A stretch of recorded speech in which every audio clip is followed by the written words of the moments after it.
Alright guys, welcome back to another episode of Free to Legendary, where I'm showcasing the process of building up an account from completely new to getting to the Legendary rank, and how we build our collection and play some good Hearthstone along the way.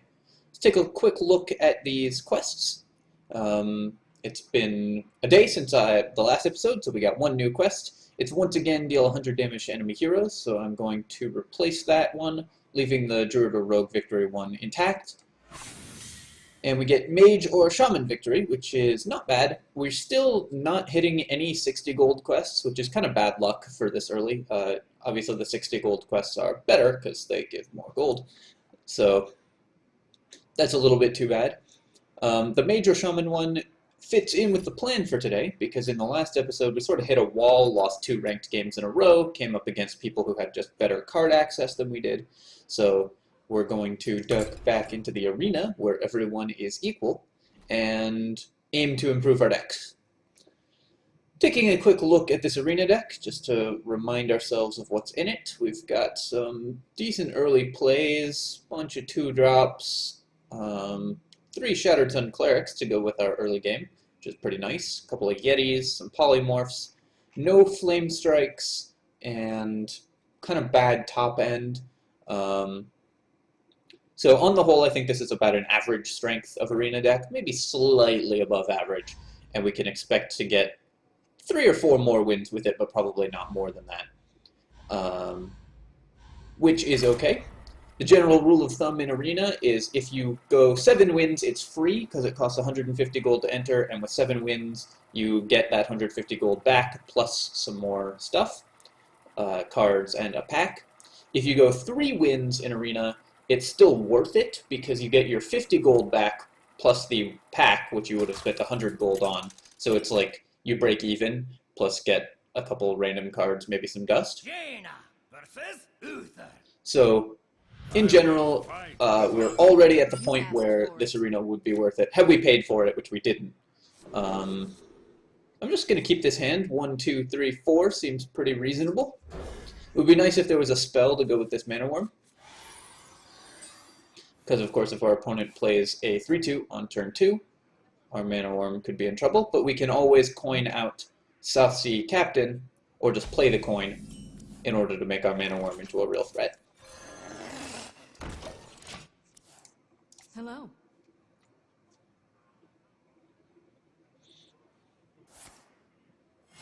And if the opponent does this, we get to just curve out quite excellently.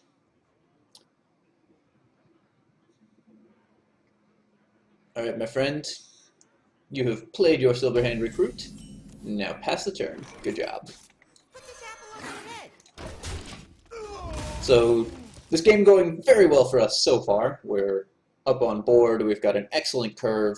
We can go 3, 4, and then coin Sunwalker on 5.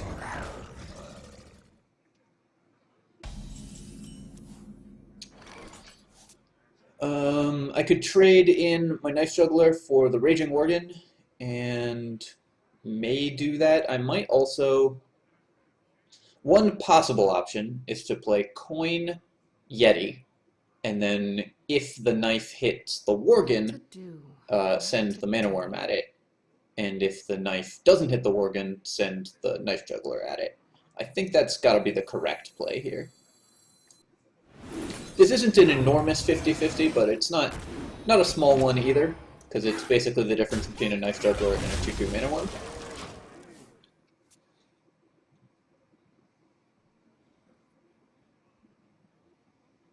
Having a Yeti in play will be very helpful, of course.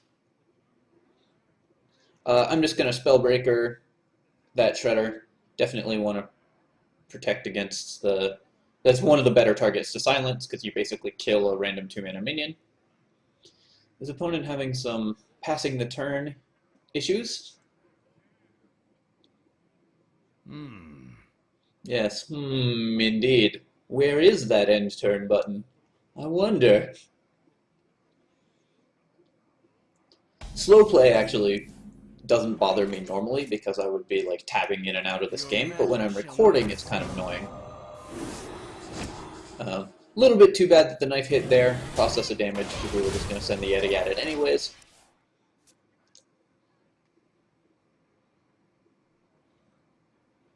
Wanna blow something up? Alright, Mad Bomber. Oh.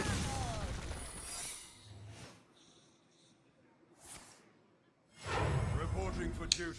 Alright, so the plan here is to Fire Blast the 1/1.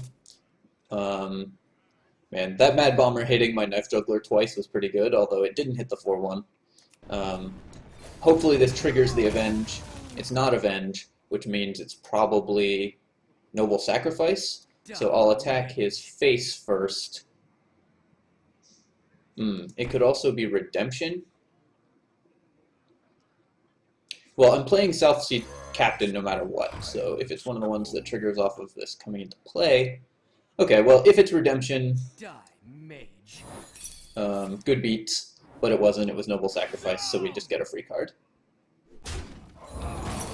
Why I was worried about Redemption is if this comes back with 1 health and then gets to swing into my 4/3, that's pretty good for the opponent.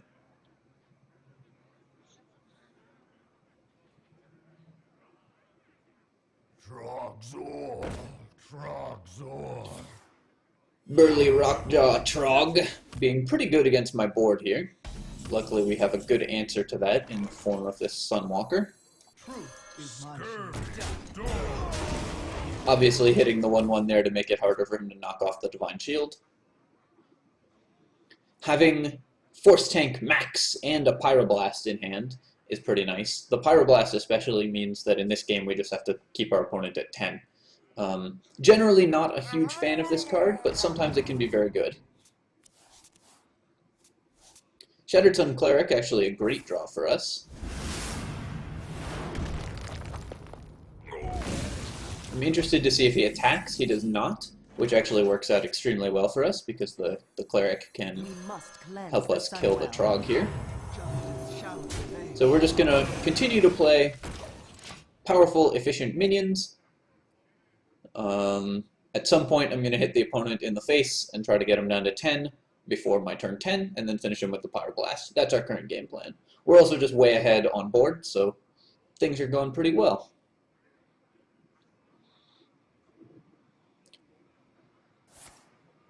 Blessing of Kings is a nice one there.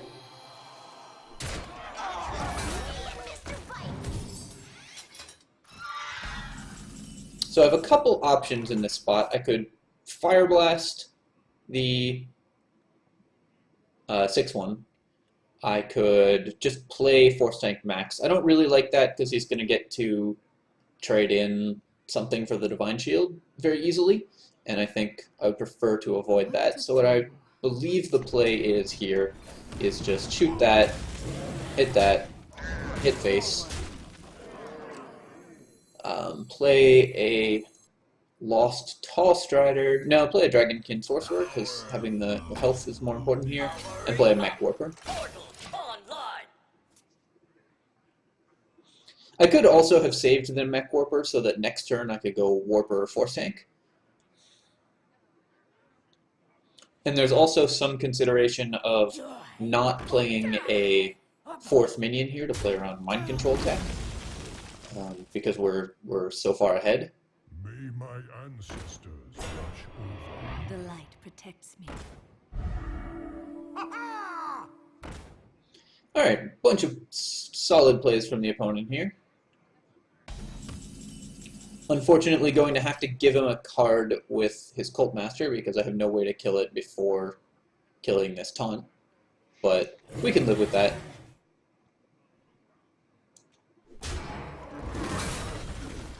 I could also just hit him in the face here, but I honestly think if my opponent has life gain, that's much worse for us, whereas if I get to just play Force Tank Max here,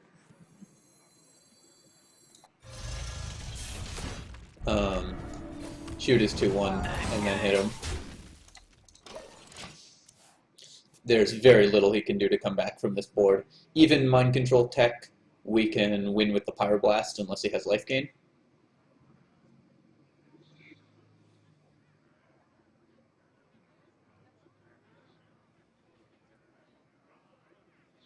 This is one of the reasons that I think Pyroblast is not a great card here, is that, yeah, it's insurance, but the only reason that it's insurance in this game is that we're already winning by quite a bit anyways.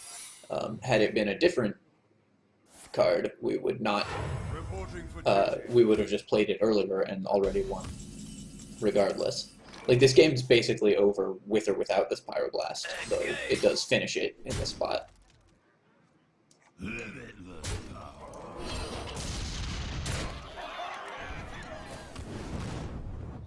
Whoops. No one saw that.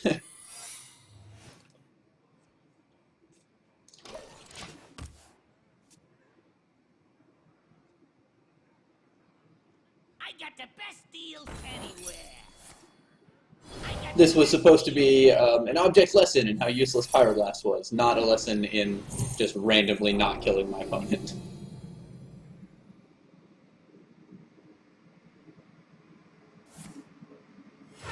Definitely going to make some dumb misplays like that while I'm talking.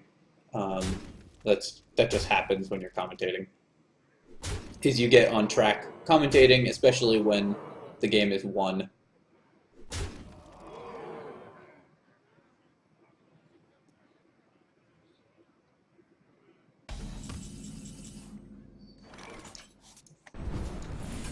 Plus the BM.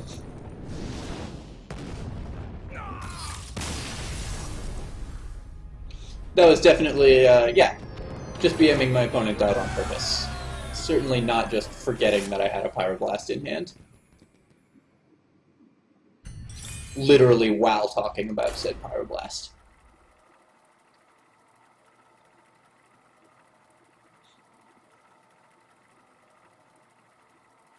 Alright, we're going to continue grinding through this arena. So far this deck has played out very well because it's got a lot of efficient minions, which are going to get you 4 or 5 wins just by themselves. Once we get up into more difficult arena opponents where they have a lot of weapons, a lot of flame strikes, a lot of sort of more efficient and powerful arena cards, a bunch of strong legendaries, which we haven't really faced any of yet, we could be in a lot of trouble. But until then, things are okay. Mana Wyrm's a lot worse on the play without the coin. I think I still will keep it, though, because if I don't play these guys on turn 1, what good are they? Just gotta hope the opponent doesn't play a turn 1 3-2. And even if he does, I don't have a turn 2 play, so I can always just Fire Blast it and send the Mana Wyrm in.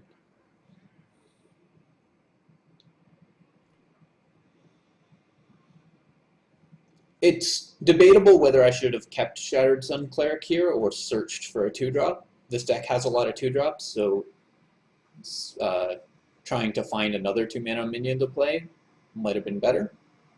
But because the likelihood of us Fire Blasting on turn 2, I think, is fairly high, I think it makes sense, regardless of whether we have a 2-mana play, I think it makes sense to keep the 3-mana play.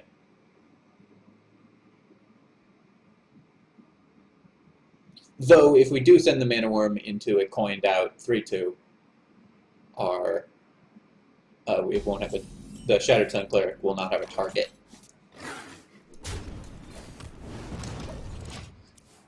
Really too bad that one of these isn't a 2-mana spell. But we're going to be able to see what the opponent has in store for us here. Now we hope he plays a 3-2. Because that gets us massive Shattered Sun Cleric value. We must cleanse the sun. And that's why having 3 of these guys is pretty strong.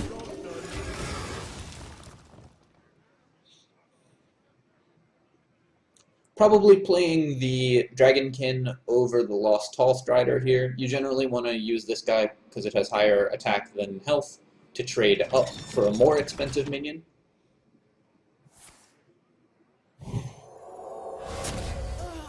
Whereas you prefer to use Dragonkin to trade down against less expensive minions.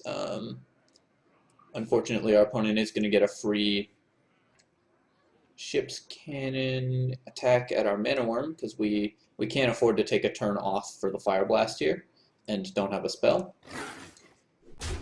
Um, is it right to play this guy or this guy? There is a chance that if we play this guy, our opponent Shadow Word deaths it, but I think it's still right to play this guy.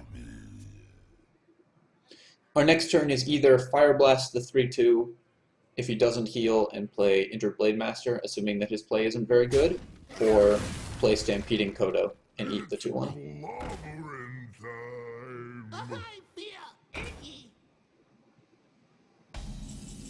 Opponent with a nice play here because he has a lot of things that we want to kill with our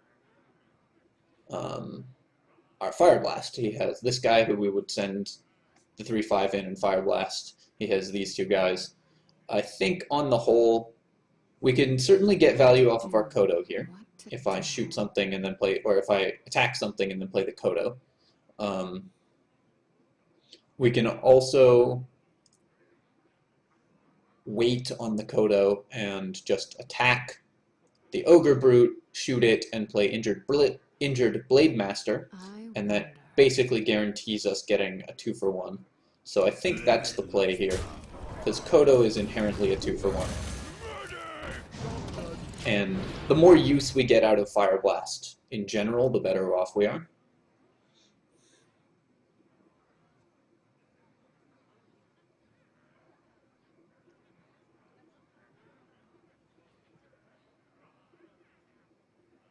Next turn is either Sunwalker or Kodo Mana Worm or Tall Strider Fire Blast.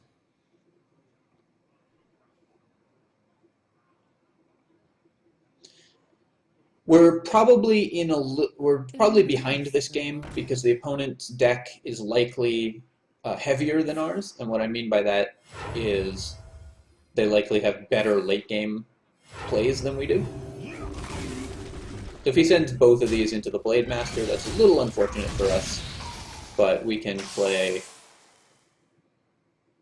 probably just Sunwalker here. It's the best against this Alkanai Soul Priest. Or Spectral Knight Mana Worm? Nah. Yeah, Sunwalker seems pretty reasonable. Combined with a Fire Blast, obviously it takes down the Soul Priest. He gets to knock off the Divine Shield with his Hero Power, but it doesn't give him a good target to deal damage. Oh my goodness. That is quite the play.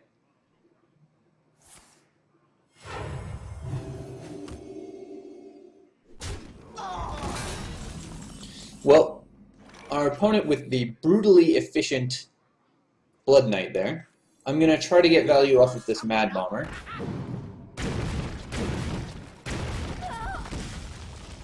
And then play...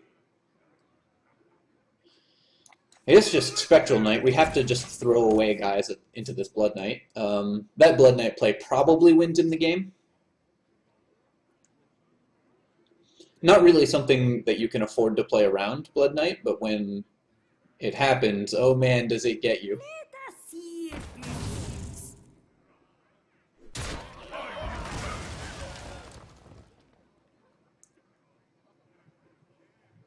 So obviously had we played Tall Strider Fire Blast or Tall Strider Fire Blast last turn rather than the Blood Knight, or rather than the Sunwalker that got Blood Knighted, we'd have been in much better shape. Like I said, difficult to predict that we would need to do that. But maybe should have played around it. It's just things to keep in mind for the future. The question of whether I play this Mech Warper is an interesting one. I Fire Blast there because it... actually, there isn't a real reason to Fire Blast there except to play a little bit around Power Word Shield. I think I hold off on playing the Mech Warper because we need to be able to trade Tall Strider for Blood Knight without letting the Blood Knight kill the Mech Warper for free. Truth is my shield. Or the opponent can have a Sunwalker, which is pretty good here. Okay. This is pretty good for us. We get to play Shattered Sun Cleric and at least start getting back into this game a little bit. And in this spot, I'm going to just play out all my stuff. We're behind, I think, in number of cards, so we have to get ahead on board. If If the opponent manages to clear some of my stuff for free, well, he was already going to clear the Shattered Sun Cleric for free with his Blood Knight, so we just need to play all this stuff and hope for the best. Basically need my opponent to draw cheap spells and me to draw expensive spells for the rest of the game in order to win. We do have Force Tank Max in our deck. This is another reason why Pyroblast isn't the strongest play in the world, strongest pick in the world, because it takes up one of your like super high mana slots. But in games like this, they go to, sorry about the motorcycles outside, go down to top deck wars. It doesn't actually do anything. Like, yeah, we can put 10 damage into his face, and then he'll be at 15. Uh-oh. So he Thought Stole from us. Our deck is still mostly cheap spells, so hopefully he didn't get anything too insane there.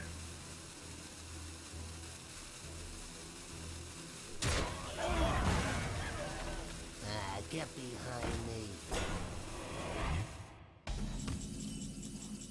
Opponent continuing to play just a bunch of things that are too expensive for me to deal with easily. I'm still going to hold this Kodo because we really need to get value off of it, I think. Option 1 is send Tall Strider into Booty Bay Bodyguard, send Mech Warper and Fire Blast. Option 2 is send these two, Fire Blast, send that, so that's just worse. Because we spend 3 cards instead of 2 cards to clear his 2 cards. Option 3, we still have no spells to trigger our Mana Worms, so yeah, it's just gotta be this. You cannot ever let priests get ahead on board against you, because then their hero power becomes very powerful. If they are behind on board, it doesn't do anything, but if they're ahead on board, it's the best hero power in the game. So you just have to, with the possible exception of the Warlock. The light does not discriminate. Okay, good thing he played that before we drew our Mirror Entity. Of course, he stole one of our most expensive spells with Thoughtsteal, but luckily we did draw the answer to it this time.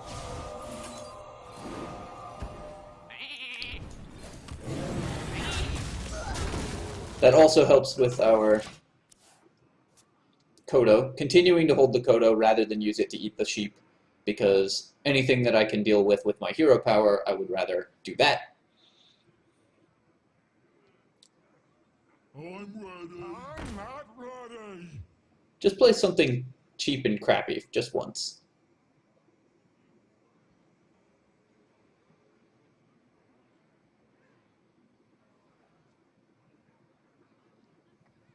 He still has 1 Thoughtsteal card in his hand. He's continuing to draw only very high value plays. We are continuing to draw polymorphs, but having to spend that on a 5/5 isn't my favorite idea. But if I don't spend it on a 5/5, I will lose, so here goes. His other Thoughtsteal card might have been a polymorph. The damned stand ready. Dark Cultist, Valen's Chosen was his holding. That's a good card. And we no longer have a polymorph to deal with that, so Pyroblast is our only spell. Or we can Dragon's Breath it. I actually think we have to spend Dragon's Breath and Mana Worm.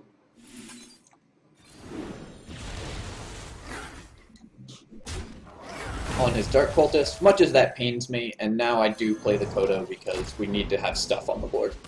As much as it pains me again to waste the Kodo Battlecry. So this is a Thoughtsteal card. His draws have been so strong. Everyone has just been a huge minion.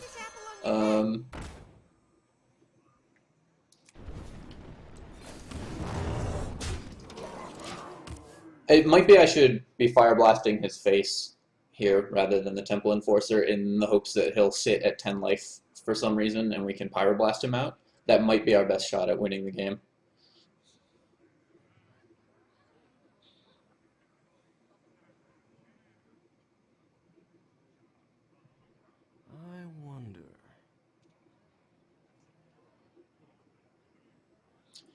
Good cards remaining in the deck for us are Force Tank Max. Pyroblast isn't the worst. We have an Archmage.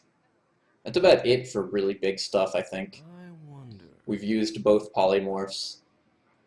We've used our Sunwalker. That's kind of the top end of this deck. I might be forgetting one or two things, but at this point we're unlikely to draw anything that costs more than 4 mana, and that's a real problem. Okay, so his Thought Steal card was Pyroblast. Not incredibly surprising. That was a great draw. We just have to hope he doesn't have a Mind Control. I'm going to continue to ping this and at least force him to heal it.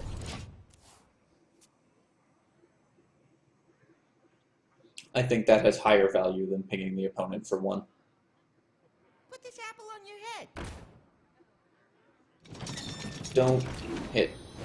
Oh, god damn it. That 50-50 was pretty big. Pretty big deal.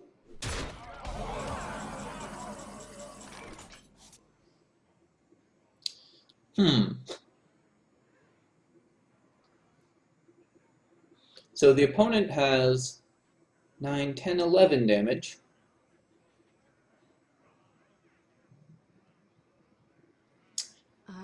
Alright. Hit face. Fire Blast that. Hope he hits face. Or that we draw some way to deal damage. Man, the Knife Juggler killing Divine Shield was a pain in the behind. Damned stand ready. Okay, Dark Cultist, juggled, shit. That his Knife Juggler has been unreal good for him.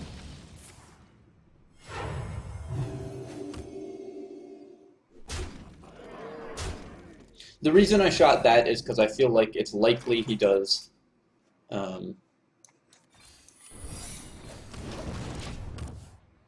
that he heals himself if I don't, and indeed he would have. So I actually dealt 2 damage by fire blasting the Knife Juggler rather than dealing only 1 by fire blasting his face.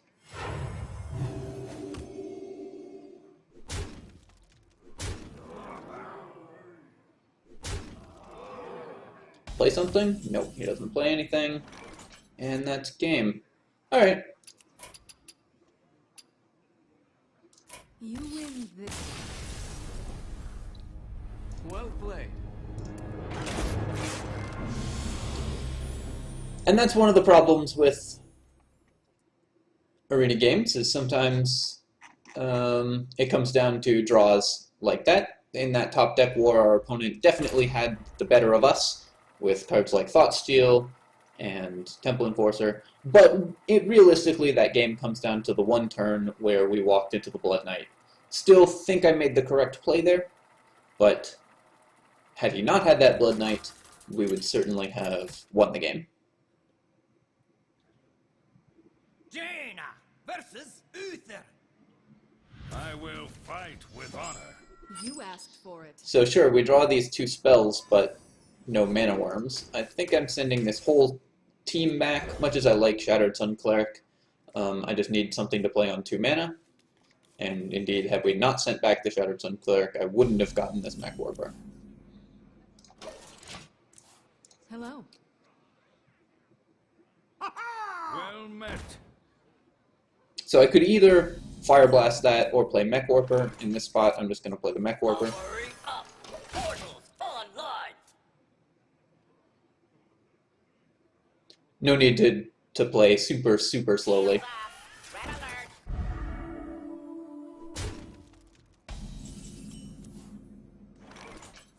Here, though, rather than play Shattered Sun Cleric or Knife Juggler, I'm going to take the free card, because if I Shattered Sun and make this a 3/4, his 2 guys still clear it. Actually, yeah, well, he gets to trade in this guy for the Shattered Sun after I clear his 2/1. So I'm just going to shoot the 2/1. And I will run this into the Divine Shield.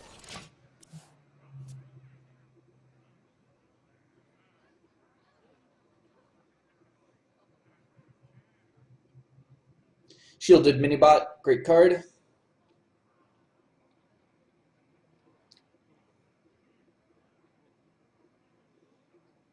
Shields up. Red alert. Shielded Minibot, still a great card. Gonna make my life really difficult right now. The opponent with a very aggressive start, lots of Divine Shields. Gonna be hard to beat. Shield failing. I will, unfortunately, just have to Fire Blast off the Divine Shield and play a nice Juggler. Trade his Minibot for my Juggler. And here we have a bunch of junk in our hand that's clogging up our hand, doing nothing. Something needs tinkering? Wow. What a deck from the opponent. Shield failing. Just gotta play a Spectral Knight.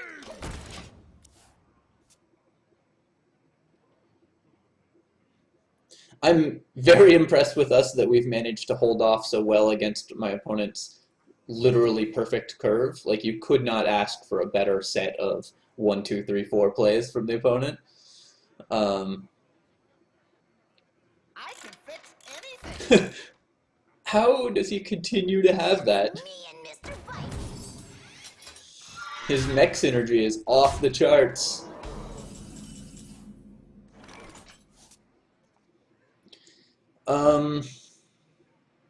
I probably just play Mana Worm and Dragon's Breath, the Tinkertown tech, and hit this. Another option is to play double Shattered Sun, but he gets to trade in his 3/2 and his 2/1 into my Shattered Suns. I could polymorph something, but that's worse than the Dragon's Breath, so here it's just this play. This at least forces him to spend a card on the Mana Worm and a card on everything else, hopefully. If his play is something like a Frostwolf Warlord, we have a polymorph for it. Argent Protector is much better for him, though. And this is a Hammer of Wrath, an emergency coolant. Okay. Reporting for duty. Well, if we had a Flame Strike in this deck, this game would still be winnable. As is, our cards are just too expensive, I think, to be able to beat this curve. But we'll do our best. We're playing a Shattered Sun here, Cleanse the sun well. letting him send the 2/4 into it. And I could either polymorph something or Fire Blast or play a second Shattered Sun. In this spot, I think I have to just Fire Blast his 1/1.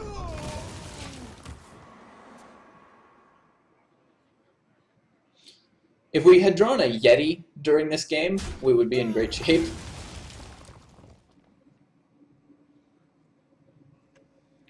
As long as he doesn't have a True Silver Champion here, I think we're still okay. Taking a lot of damage. Yep. Reporting for duty. Okay. He had no play that turn. That's huge for us. That gives us like some breathing room finally. It also, we get to turn off his For this. Cogmaster by killing his Annoyatron here. And maybe start clawing our way back into it. If I'm the opponent, I probably just go face more mini-bots, and it turns the Cogmaster back on.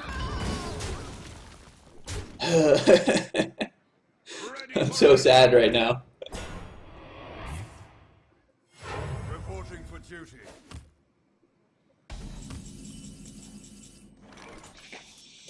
Okay, gotta just keep playing stuff. Not much else I can do at this point. We must cleanse the sun well. I think I'd rather have a 4/6, 2 4/6s.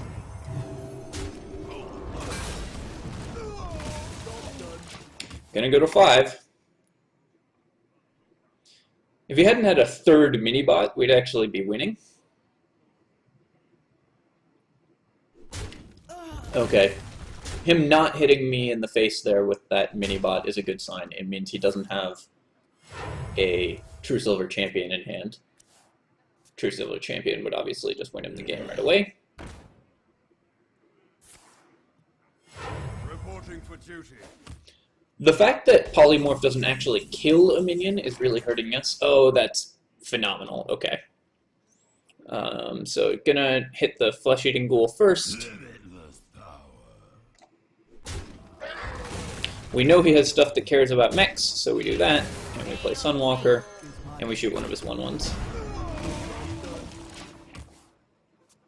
But yeah, the fact that Polymorph doesn't actually kill a minion is really hurting us, because his minions are all like 2/2s and 1/1s anyways, so turning one of his 2/2s into a 1/1 isn't a big deal.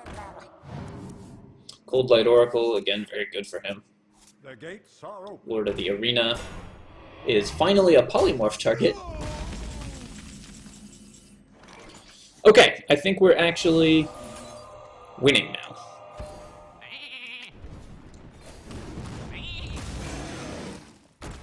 Question of whether to keep this guy at 5 health or put both of these at 2 health. Answer is probably want to play around Consecration. That's a possible holding for him, even if it makes our taunt have less health. Because keeping the taunt with less health is worse.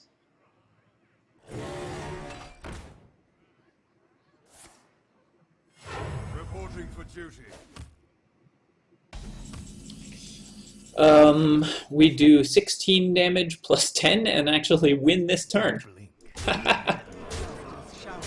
That was a game, or plus 11 even. Well played. I am quite surprised we won that one, but pretty happy about it. Water Elemental, also a huge pickup for while leveling on Mage, and we get 40 gold. Water Elemental, one of the best minions in the game. I think I'm going to do one more game of this arena this episode, and then cut it. And then we will finish off the arena next episode, and then update the deck.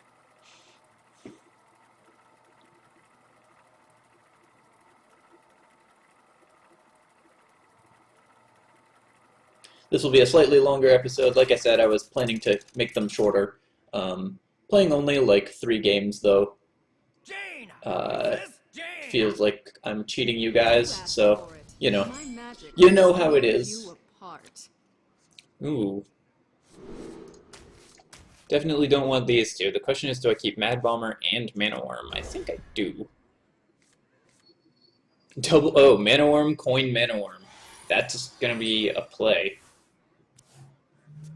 Hello. Or I can do Mana Worm, coin Bomber, Mana Worm, coin Fire Blast, turn 2.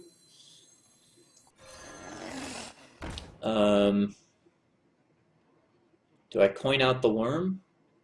Probably. This is an interesting Hello. question. I could coin out Mana Worm, I could coin out Mirror Entity on turn 2, and make this a 3/3, which would be pretty nasty. What I to could do? What to do? just pass and play Mad Bomber on 2. I think I like just coining out the second Mana Worm. If he has a 2/3, we can Fire Blast it. We get to play Mirror Entity. It does turn off our Mad Bomber a little bit.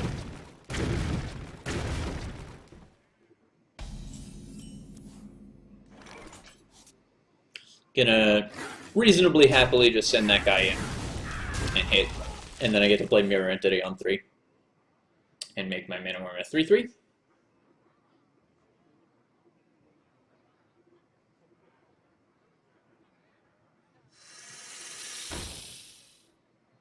That's pretty good for us.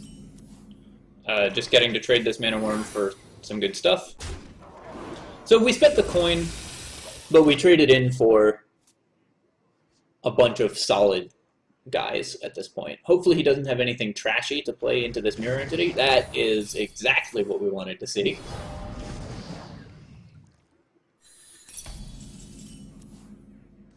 I could polymorph his guy. That might be worth it. Or play a Yeti. Polymorph Water Elemental has some advantages, but I think just playing Yeti here is going to be better, and we'll hit face.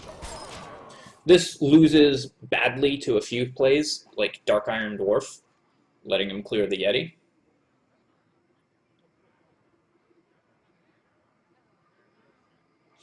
But having only one water elemental on the board, I think I would rather develop my board position.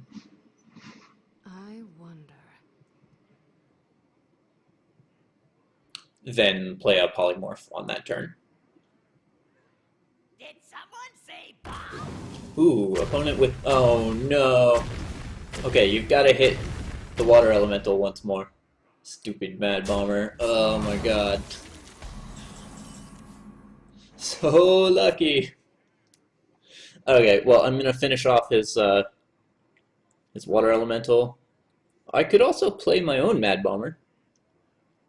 If it hits his once, that's good for me. But if it doesn't, then my water elemental dies. Or if it hits my water elemental once, it dies.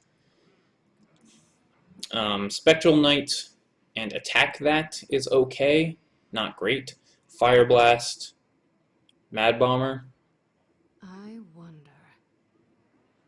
Polymorph the 5/4 and just hit it. All options here. Time runs out on me.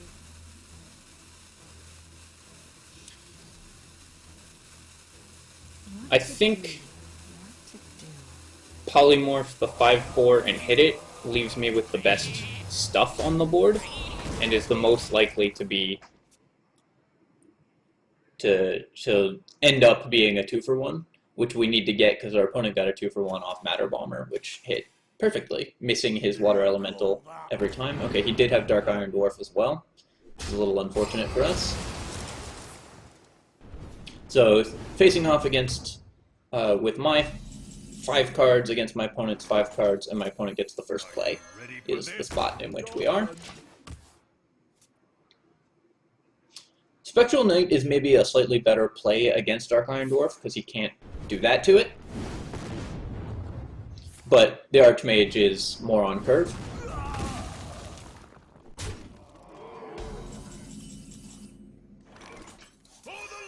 To play Spectral Knight, I will Fire Blast the Dwarf. That could matter. It probably won't, but it could. And the 1 damage, I think, is much less likely to matter in this spot. My shield for Argus.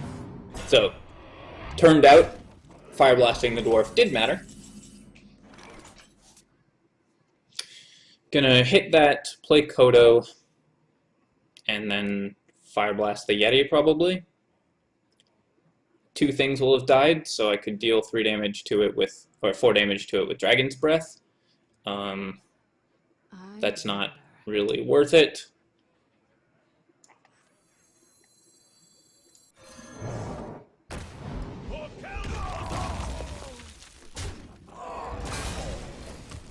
Trying to put his Yeti, or his Yeti in a spot where if he sends it at the 4/1, it will die, because he can't target the 4/1 with his hero power.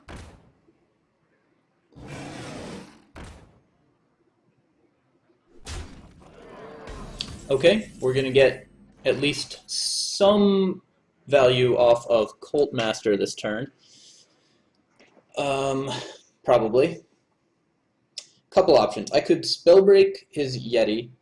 That would bring it back down to a 4/5, I think. I'm never entirely sure how damage and +1/+1s work, but I'm pretty sure it becomes a 4/5.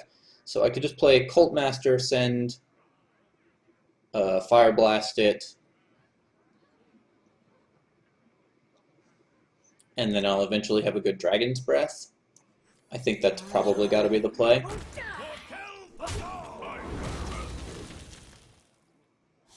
Okay. Shoot that. Play a Flame Cannon. Time runs out on me. Hit that. Unfortunately, don't have enough to Dragon's Breath. He can just send into my Cult Master and Fire Blast, and then Fire Blast. Opponent with some really solid minions here. and I do not have good ways to deal with them at the moment. Okay. Shoot that. Dragon's Breath that for 4. Play a Tall Strider. Actually now up on cards, although one of our cards is a Mad Bomber, which isn't great at this point in the game. One of our cards is a Pyroblast, which is effectively a blank. The opponent drawing the literal perfect card, and another literal perfect card. I mean, you could do better than Spectral Knight, but not that much better. I could send at the Water Elemental. I could send at the Azure Drake. I could Pyroblast the Water Elemental and send into the Azure Drake and leave my opponent with a 4/6. I could just play Mad Bomber and hope for the best. I think I have to, because I die if I don't kill 2 of his things this turn. I just get so low that he's able to...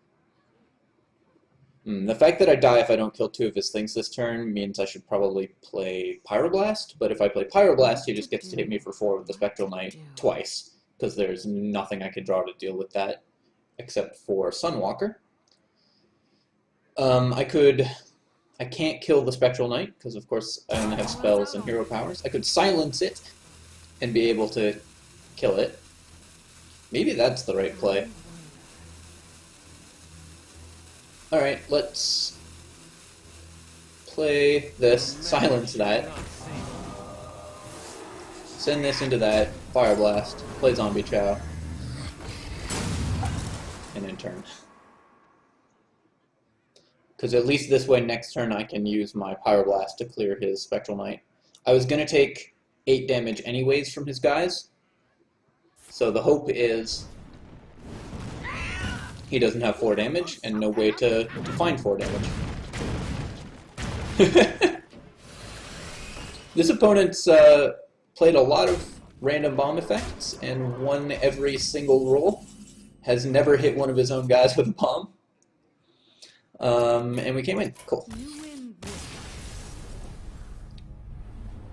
Maybe I'm supposed to hit face last turn instead of the Water Elemental, because... No, because then he just kills me. And go for the Pyroblast. And you're out. One more loss and you're out. Yes, I understand. Alright, so we're going to call that there.